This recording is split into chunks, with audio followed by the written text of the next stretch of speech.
So today we are talking about 3 ways for you to optimize your athletic performance, right? These are 3 basic things that I believe everyone should do, no matter you're trying to improve your chances of playing, starting on a team, or taking your professional career to the next level. They're simple and it's no easy hack, it's just habits. It's doing the simple things consistently.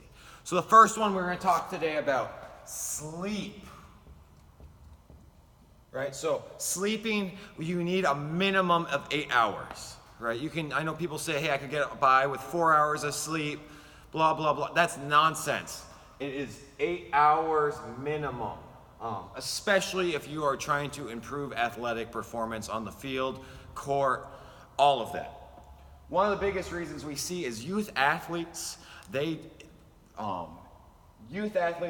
get less than 8 hours of sleep are at 170% more likely to get injured that next day, right? So that's just 8 hours. And here's the thing is 25% of youth athletes actually get 8 hours of sleep. So there's a quarter of youth athletes that are increasing their odds of getting hurt without them even knowing. This is one of the most important stats I can think of, right? If we look at other ways how sleep optimizes your performance, let's also look at your mind. So there was a study done in the NBA, so professional basketball players. What they saw was that professional basketball players that got that minimum of 8 hours of sleep, when they did, they improved their scoring chances 29% per minute, or points per minute played. That's improving by a third, right? That same, the same athletes that when they got 8 hours of sleep, they increased their free throw percentage by 9%.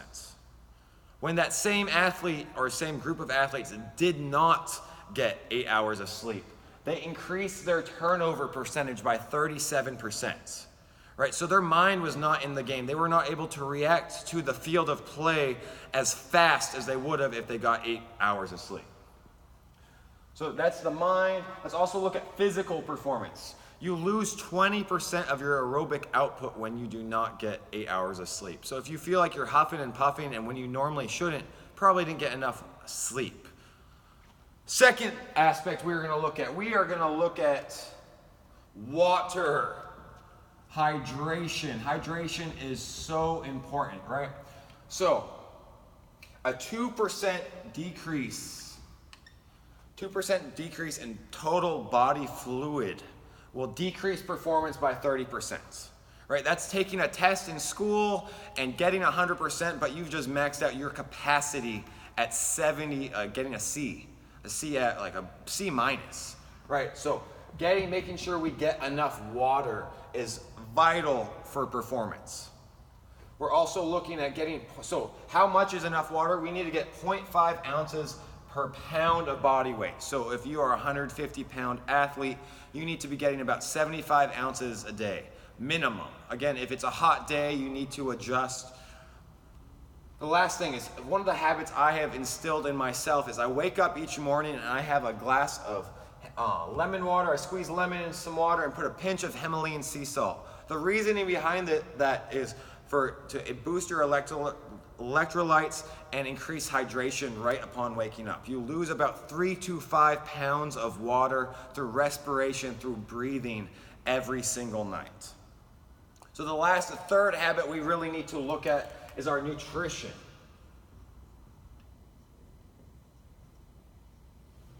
So I have 3 to 4 plus 1.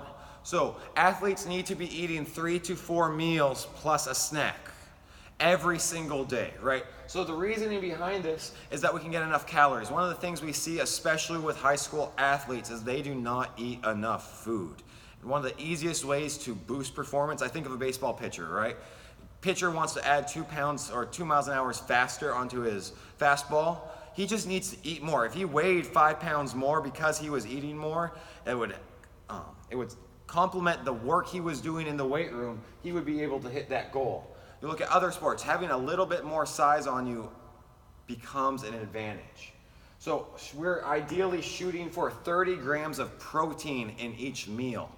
30 grams of protein in each meal spread out between 3 to 4 meals, spread out throughout the day, has a boost of 25% protein synthesis in our body. So proteins are what builds, it's the building block of cells in our body. It builds muscle, it builds the structures, our joints. So it is very important we're getting that. I also tell our athletes to shoot for 80% minimally processed foods.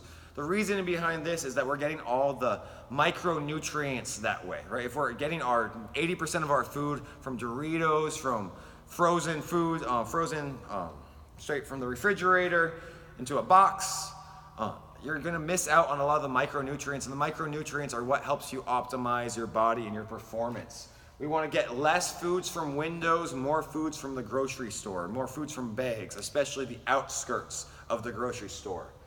One of the things I tell our athletes is always be loaded. It's just like being a good shooter in basketball, you always need to be loaded, ready to shoot.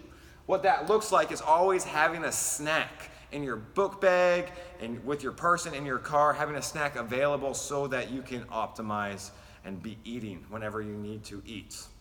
So these are my 3 habits to optimize performance. Make sure you get into it. It's a habit, so it's something you have to do daily.